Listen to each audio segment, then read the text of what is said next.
Good morning. It's an absolutely beautiful day here in East Tennessee. Time just changed. It sprang forward an hour. So I was, like I said, I was still debating on if I was actually going to film reupholstering the seats. I'm going to give you a little segment of that.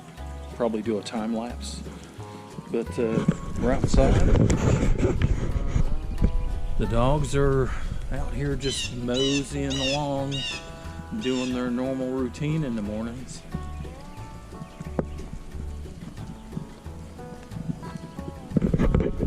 Trees have bloomed a little bit. Those are Bradford pears.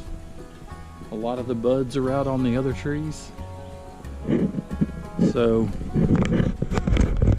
we're gonna head down to the basement, start working on these seats. I already started on one of the seats and got it stripped off and ready for the upholstery to go back on. So let's swing down there and get started.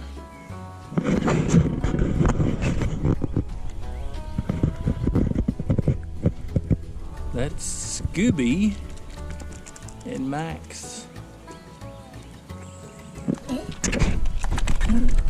Let's get inside, guys.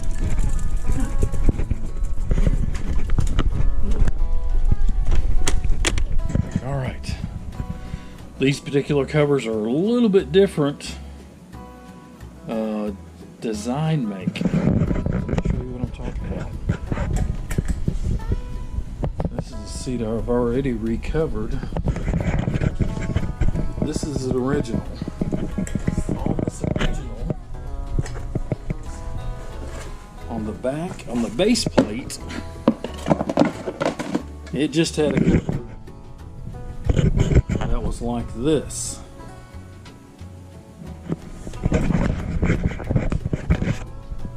On this new seat cover, it's just a little bit different. It looks like this cover here is made where the vinyl actually goes over the plastic piece. So that must be some new type of finishing for it. I'm sure it'll be a more presentable look than that on the back of the seat. So we're going to go ahead and get this put together and see how it works.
time. Like I said, I'm pleased with the covers. I've already put the back seat back in the car, recovered the rear deck plate, fixing to mount up some speakers. I don't know how well you can see back there, but going back with the regular 6x9s, and I think I'll put some 5 1/4s in here. But anyhow, on to the next project. Hope to catch you guys next time you're on the channel. Have a good day.